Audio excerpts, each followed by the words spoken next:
నమస్తే, నా పేరు సాయి శ్వేత. నేను వచ్చేసి 248 టీం నుంచి. మా మెంటర్ వచ్చేసి శేఖర్ అలీ సార్.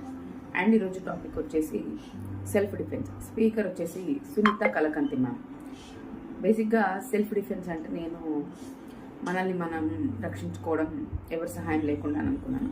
కానీ ఈరోజు నాకు తెలిసింది ఏంటంటే, ఎటువంటి క్లిష్ట పరిస్థితిలోనైనా కానీ మానసికంగా, శారీరకంగా మనం దృఢంగా ఉండగలగాలి. ఎటువంటి క్లిష్ట పరిస్థితుల్లోనైనా మనం మన చుట్టూ ఉన్న పరిస్థితుల్ని ధైర్యంగా ఎదుర్కొని నిలబడగలిగి మన ప్రాణాన్ని కాపాడుకోవడం అనేసి నేను ఈరోజు నేర్చుకున్నాను.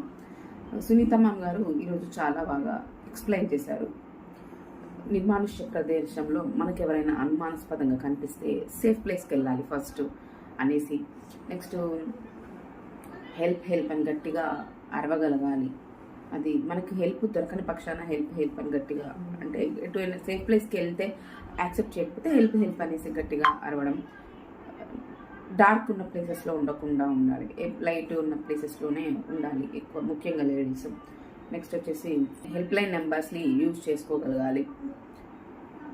మనం మైండ్తో ఆలోచించగలగాలి, దేన్నైనా ఎదుర్కోగలగాలి అనేసి చాలా బాగా ఎక్స్ప్లెయిన్ చేశారు.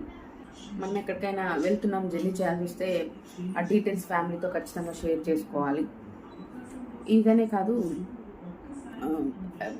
ఎవరైనా బ్యాంక్ నుంచి కాల్స్ వచ్చిన ఓటీపీస్ చెప్పడం కానీ ఇవి చేయొద్దు.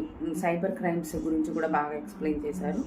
మనీ విషయంలో కూడా జాగ్రత్తగా ఉండాలి. ఓటీపీస్ ఎవరికి షేర్ చేయకూడదు, లింక్స్ ఎవరికి షేర్ చేయకూడదు, లింక్స్ మీద క్లిక్ చేయకూడదు అనే విషయాల్ని, ప్రస్తుత సమాజంలో ప్రతి ఒక్కరికి జరుగుతున్న విషయాలను మనము వాటి పట్ల మనం ఎలా అవగాహన తెచ్చుకోవాలి, ఎలా స్పందించాలి, ఎలా ఫేస్ చేయగలగాలి అనే విషయాల్ని పాయింట్ టు పాయింట్ చాలా క్లియర్గా ఎక్స్ప్లెయిన్ చేశారు మ్యామ్.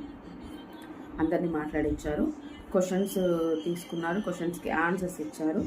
విజయబాబు సార్ అడిగిన క్వశ్చన్కి చాలా బాగా ఎక్స్ప్లెయిన్ చేశారు. నర్సింగ్ సార్ కూడా ఎక్స్ప్లెయిన్ చేశారు. ఒక ఐటెం పర్చేస్ చేస్తే దానివల్ల వాళ్ళు నష్టపోయిన విధానాన్ని బాగా చెప్పారు మ్యామ్.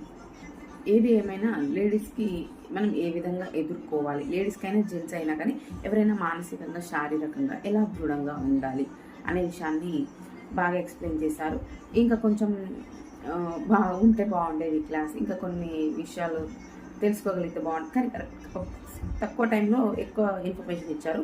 ఇంకోసారి ఈ సెషన్ వింటే బాగుండేది అనిపిస్తుంది. ఎందుకంటే ఈ రోజుల్లో ఉమెన్స్ మీద జరుగుతున్న అరాచకాలు ఎలా ఉన్నాయి అనేది మనందరం చూస్తున్నాం. చైన్ స్నాచెస్ అయితే ఇవి చాలా చూస్తున్నాము.